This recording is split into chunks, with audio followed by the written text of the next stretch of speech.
Hi, welcome to Nicci's vlog. Today, in-flight entertainment. For the past 18 years, I've been flying around the world like an international pinball for business. The total of that means that according to the British Airways website, I have spent nearly 2,000 hours in the air covering 1.2 million miles. 2,000 hours divided by 24 gives 96 days. That's almost 3 months of my life sat in a BA plane. And this is just BA. So actually it's not 39 cities and 12 countries. It's more like 50 cities and 20 countries. But most of my time, at least 50% of my time, is spent in North America. And while I'm in North America, one of my favorite things to do is to listen to the American podcast, the Savage Lovecast. Dan Savage is a very interesting gay guy who gives out sexual and relationship advice to people who call into his Lovecast, and it is compulsive listening. I've encouraged my 16-year-old and my 14-year-old boys to both listen to this because it's the best way of giving them a broad-minded sex education without me having to actually broach any subjects with them.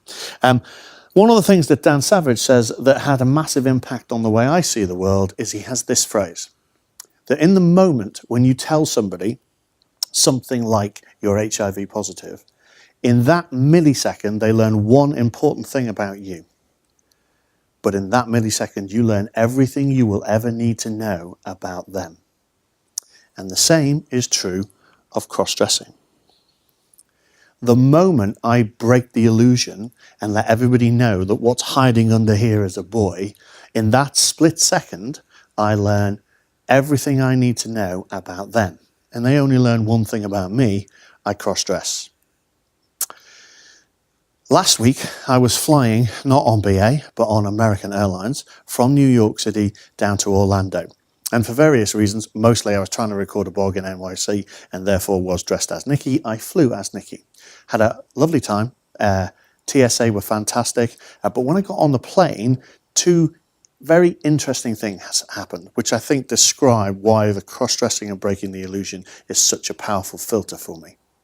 The first thing is I got on first because I was in first class. As soon as I hadn't even sat down, and two guys came up to me, two small Hispanic guys about this height, and they came up to me followed by a really tall teenager, white Caucasian, about 6'4", and they said to me, "We just wanted to say you look amazing."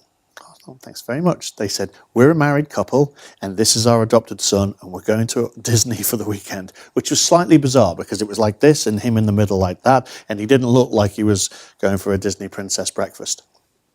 But it was lovely. They were really nice little 2-minute chat, and all through the flight they kept waving at me and smiling at me and were very appreciative of my outfit and my look and all the rest of it.